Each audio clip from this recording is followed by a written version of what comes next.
Hey everyone, in this video I'm going to cover urban problems or problems in the city, and then also get into the formation of several labor unions. So this is all happening during the time of the Second Industrial Revolution in the United States, and I just want to briefly go over some of those problems. First, there was no consumer protection, which is a fancy way of saying the stuff you buy wasn't always clean or protected. The best example of this is the meat that we read about in class when we read an excerpt from Upton Sinclair's The Jungle. Also, trusts were taking advantage of people when they set really high prices on their products, so there's some issues with the things that people are purchasing. We also need to talk about how children were forced to work in factories so that their families could afford to live in the cities. The working conditions for everyone were pretty terrible, and the wages were really low. And like we already discussed, the railroad companies were also taking advantage of the people. So really, there are harsh working conditions, low wages are big problems during this industrial era. Tons of people still moved to the cities at this time, though, and some people moved because they were tired of the rural farming life and wanted what they thought would be the fanciness of the big city.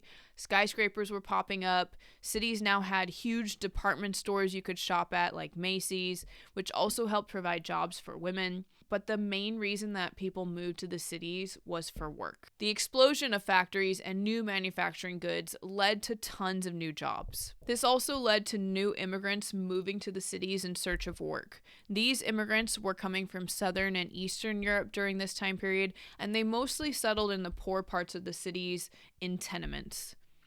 This caused tensions and led to more nativism or anti-immigrant sentiment. In the cities, the government wasn't doing a good job at helping immigrants settle into American society, so immigrants instead turned to political machines to help them. Political bosses like Boss Tweed in New York would help immigrants find jobs in exchange for their vote. All the immigrants had to do was vote how Boss Tweed wanted them to. And then he would help them find a place to live, provide schools and parks in their neighborhoods, or even give them gifts of food and clothing. Political machines gained a lot of loyalty from immigrants this way and came to control a lot of the local elections, which in turn helped them gain more money. We'll talk about ways that they tried to fix this political corruption in another video on progressivism. And this finally brings us to the issues for the workers and how they began to form their own unions.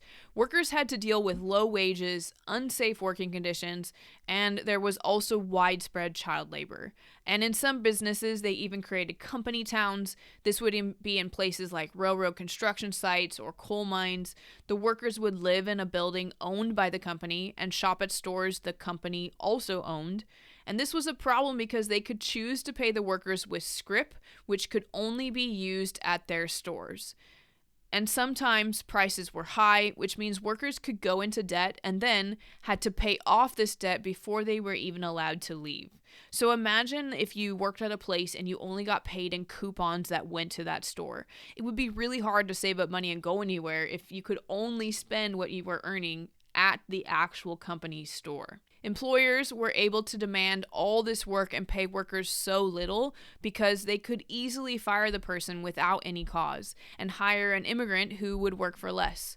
Also, it was expensive for someone to pick up and move west, so that wasn't an option for the poor working class. So workers decided it was time to unionize to solve some of these problems. In 1869, the Knights of Labor Union was created and led by Terence Powderly. They wanted to create one big union, so they allowed skilled and unskilled workers in. They also allowed women and African Americans in, which was significant for the time. They wanted an 8-hour workday and an end to child labor. They were successful in making some businesses change from a 10-hour day to an 8-hour day by striking, but this was not nationwide.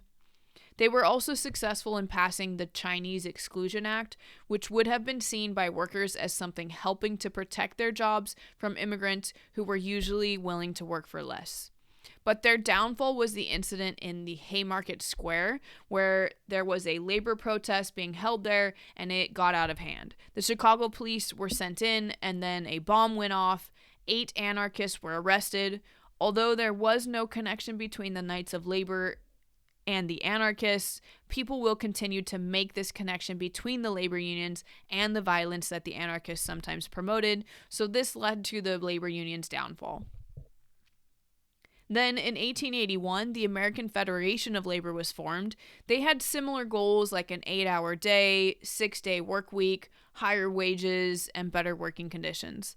The main difference between the Knights of Labor and the American Federation of Labor was that the AFL only allowed skilled labor, so people like carpenters and bricklayers were allowed. But Samuel Gompers, the guy who was in charge of the AFL for a long time, and the rest of the union were okay with letting unskilled workers and women and African Americans try and fend for themselves. So their focus was just on the skilled workers of the time. Ultimately, though, it takes a while for unions to gain advantages. There were a lot of things that stopped them from achieving their goals, like the Haymarket incident was one.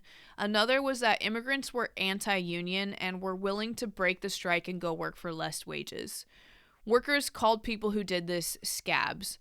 Also, employers could do things like force you to sign a yellow dog contract before you were given a job that said you wouldn't join a union. Or if you did join a union, they could blacklist you, which meant your name went on a list that went to other companies so they wouldn't hire you either.